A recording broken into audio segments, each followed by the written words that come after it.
আজকের কেকগুলো ডেলিভারি দিতে যে কত লেট হয়ে গেছিলো যে কি বলবো। মানে আমি কাস্টমারদের যে টাইমটা বলেছিলাম যে এই টাইমে আমি সবাইকে ডেলিভারি দিয়ে দেবো, তার থেকে অনেকটাই লেট হয়ে গেছিলো। কারণ সেদিনকে আমার অনেকগুলো কেকের অর্ডার ছিল, তার সাথে একটা ফ্রুট কেকেরও অর্ডার ছিল। আর সবকটা কেক দূরে দূরেই আমার ডেলিভারি করার ছিল, তাই আমি সবকটা কেক একসাথে কমপ্লিট করে তারপর ডেলিভারি করেছি।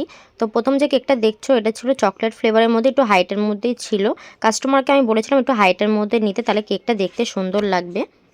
আর অনেক দিন পরই কিন্তু আমি রিয়েল রোজ দিয়ে ডেকোরেশন করছি। আর দেখো সুন্দর করে আমি করেও দিয়েছি, মানে বসিয়ে দিয়েছি রোজগুলো উপরে আর নিচে। তারপরে আমি জিপসি দিয়ে দিচ্ছি, জিপসিটা আমি একটু বেশি বেশি করে দিয়েছি যাতে দেখতে সুন্দর লাগে। তারপরে আমার এই গাছ গাছ মতন আমাকে দিয়েছিল দোকানদার, তো আমি ভাবলাম অ্যাড করে দেখি ভালো লাগে কিনা। তারপর অ্যাড করে দেখলাম, খুবই সুন্দর লাগছিলো দেখতে। এরপরে উপরে সাইডে আমি কিছু স্প্রিঙ্কেল দিয়ে দিয়েছি, হোয়াইট কালারের একটু গোল্ডেন কালার লিপ দিয়ে দিচ্ছি, কেকটা যাতে আরও বেশি সুন্দর লাগে। তাই আমার মাথায় যা যা এসেছিলো যে এইগুলো অ্যাড করলে ভালো লাগবে, সেগুলো আমি এক এক করে দিয়ে দিচ্ছিলাম। যে নামটা লিখতে বলেছে সেটাও লিখে দিয়েছি আমি। একটু সিলভার কালার ডাস্ট করে নিলাম।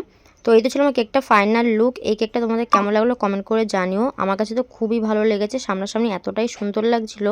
তোমাদের কেমন লাগলো কমেন্ট করে জানিও।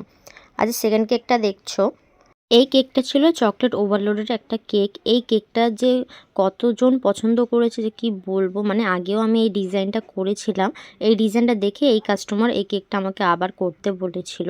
আর এই ডিজাইনটা দেখে কিন্তু অনেকেই আমার কাছে প্রাইস জানতে চেয়েছিল, অনেকেরই এই কেকটা পছন্দ হয়েছিল। পরে আরও অনেকেই অর্ডার করেছে, সেগুলো আমি তোমাদের সাথে পরে শেয়ার করে দেবো। কিন্তু সত্যি এই ডিজাইনটা আমার কাছেও খুব ভালো লেগেছে। মানে এরকম চকলেট ওভারলোডের কেক কার না ভালো লাগে বলো। যারা চকলেট লাভার না তাদেরও কিন্তু এই কেকটা দেখে লোভ আসবেই। তোমাদের কাদের এরকম কেক খেতে ভালো লাগে আমাকে কমেন্ট করে জানাও। আর যারা যারা চকলেট লাভার তারাও কিন্তু কমেন্ট করে জানিও। তো কি কি আমি দিয়েছি তোমরা দেখতেই পেয়েছো, কিটক্যাট, ওরিও, তারপরে 5 স্টার, আরও অনেক কিছু চকলেট ছিল যেগুলো আমি নিজেই বাড়িতে বানিয়েছি। সব কিছু আমি এক এক করে বসিয়ে দিয়েছি। তোমরা আগে হয়তো আমাকে এই ডিজাইনটা করতেও দেখেছিলে, অন্য একজন কাস্টমার আমাকে অর্ডার করেছিল।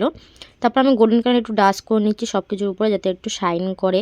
একটু সিলভার কালারও ডাস্ট করে নিলাম, আর নিচে যে নামটা লিখতে বলেছে সেটাও লিখে দিয়েছি।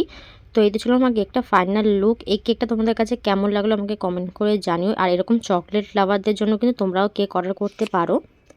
আর যে থার্ড কেকটা দেখছো, এই কেকটার আগে চকলেট কেকটা কিন্তু একজনের বার্থডের জন্যই অর্ডার করা ছিল, কিন্তু দুজন আলাদা আলাদা কাস্টমার অর্ডার করেছিল বলে আমি আগে জানতাম না যে এই দুটো কেক একজনের বার্থডের জন্য না হচ্ছিল। পরে যখন দুজনের নাম আমাকে বলেছিল তখনও আমার একটু মনে হচ্ছিল যে একজনের বার্থডের জন্যই নিচ্ছে কি না। তারপর আমি অতটাও শিওর ছিলাম না। পরে যখন দুজনে একসাথে কেক নিতে আসলো তখন আমি বুঝতে পারলাম যে দুজনেই একজনেরই জন্য অর্ডার করেছিল, কিন্তু আলাদা আলাদাভাবে। তো এটা ছিল 1/2 পাউন্ডের মধ্যে, আর একদম সিম্পলের মধ্যে ডিজাইনটা ছিল। নিচে একটু কালারফুল ডিজাইন ছিল, আর উপরে এই গোল্ডেন কালারের বলগুলো দেওয়া ছিল। আর আমি একটু গোল্ডেন কালার ছড়িয়ে দিচ্ছি যেমন ডিজাইনটাই ছিল, যাতে একটু দেখতেও সুন্দর লাগে। আর একটু গোল্ডেন কালারের বল দিয়ে দিচ্ছি, আর নামটাও বসিয়ে দিলাম, একটু সিলভার কালার ডাস্ট করে নিয়েছি। আর এই তো ছিল আমার থার্ড কেকের ফাইনাল লুক।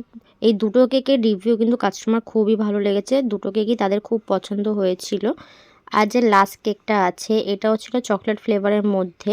ডিজাইনটা খুবই খুবই সিম্পল ছিল, মানে কোনো রকমের নজেলের কাজ ছিলই না। যারা নজেলের কাজ জানো না, আমরা করতে পারো না ঠিক মতন, তারা কিন্তু এইসব ডিজাইন করতে পারো। একটা রাইটিং নজল দিয়ে আমি হ্যাপি বার্থডে নামটা লিখে দিয়েছি, তার উপরে আমি এরকমভাবে ডিজাইন করে দুটো চকলেট বার দিয়ে দিলাম। নিচে জাস্ট আমি একটু বর্ডার করে দিয়েছি কারণ খালি খালি লাগছিলো, তাই একটু গোল্ডেন কালারের বল দিয়ে দিয়েছি। তো এই তো ছিল কেকটা ফাইনাল লুক। এই 4টে কেকের মধ্যে তোমাদের কোন কেকটা বেশি ভালো লাগলো কমেন্ট করে জানিও। আর ভিডিওটা লাইক শেয়ার করে দিও, আমাকে ফলো করতে ভুলো না। ওকে, টাটা।